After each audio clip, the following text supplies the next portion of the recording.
Que tu veuilles perdre du poids ou sécher ou prendre de la masse, forcément à un moment donné tu vas être confronté à la question des compléments alimentaires. Alors autant savoir s'ils sont utiles et si oui, lesquels utiliser.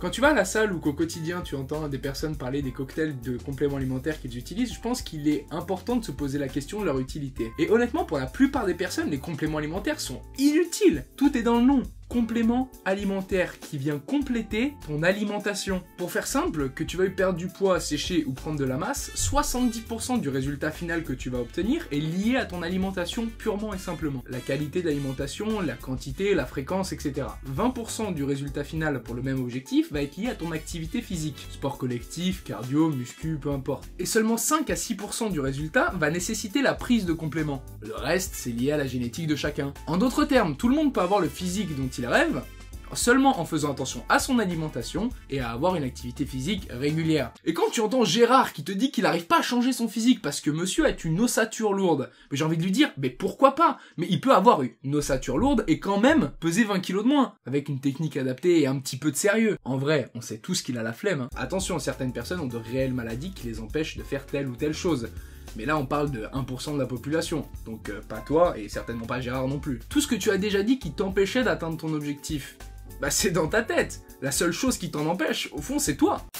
Une fois seulement que vous avez une alimentation qui est propre et que vous avez une activité physique régulière, évidemment je ne parle pas des 5 minutes de marche et des 2 étages et demi que les gens considèrent comme activité physique régulière, pour rire les gens, certes c'est un début, mais on est loin du compte. Une fois que tout ça est mis en place, vous pouvez vous poser la question des compléments alimentaires. Du coup, quels compléments alimentaires prendre? Bah déjà, une bonne dose de connaissances et une scoop de motivation, ça peut aider. Mais la base reste la protéine en poudre, isolate de préférence, elle sera plus pure, moins grasse. Mais c'est de la drogue! Mais non ami, c'est juste du lait en poudre, mais pour adultes. À mon avis, si c'était de la drogue, ça coûterait plus cher, ça serait pas légal, et ça apporterait de meilleurs résultats. Parce que oui, les compléments, ça peut être utile, mais c'est pas magique. Alors Jean-Kévin du 63 qui a acheté toute la gamme de chez MyProtein et qui est à la salle depuis 6 mois, qui se tape un McDo tous les 2 jours, le seul effet que ça aura sur lui, bah c'est lui donner bonne conscience. Ah si, il se sentira plus léger peut-être, mais c'est seulement lié au poids de son portefeuille. L'avantage de la whey isolate, je précise, c'est l'apport rapide de protéines dans l'organisme. On a aussi la praticité de transport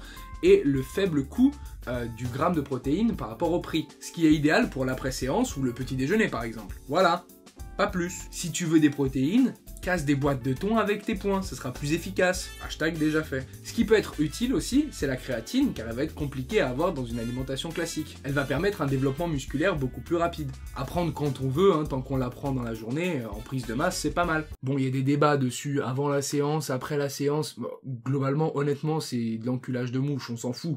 Tant que tu la prends, ça va. Attention à ne pas abuser de la créa, hein, je rappelle que faire des cycles, c'est fortement conseillé. Les BCAA peuvent être utiles, pareil, quand vous voulez en termes de timing. Pour éviter le catabolisme musculaire, c'est plutôt pratique, notamment quand vous êtes en sèche. Le reste, c'est vraiment too much. Avec ça, vous pouvez déjà progresser énormément. Tout ce qui va être vitamine, ça peut être pas mal, mais les fruits, c'est bien aussi. Pour tout ce qui est brûleur de graisse, bah une bonne paire de running et un bon programme HIIT, ça va bien aussi. Hashtag tu peux boire du thé vert, ça aide. Bon, déjà avec ça, on a une bonne base, hein. Je rappelle, 70% alimentation, 20% activité physique, 5-6% sur les compléments alimentaires, et le reste, c'est de la génétique. Pour plus d'informations, je vous recommande le site fqep.fr, il parle de trucs pas mal intéressants qui peuvent vous être utiles. Si j'ai oublié des compléments importants, précisez-le moi dans les commentaires. Évidemment, je me base sur mon expérience et sur mes recherches perso pour dire tout ça, donc si vous voulez compléter mon propos, n'hésitez pas à le faire toujours dans les commentaires. En tout cas, on se retrouve très vite pour une prochaine vidéo. Allez, ciao, fallait qu'on en parle.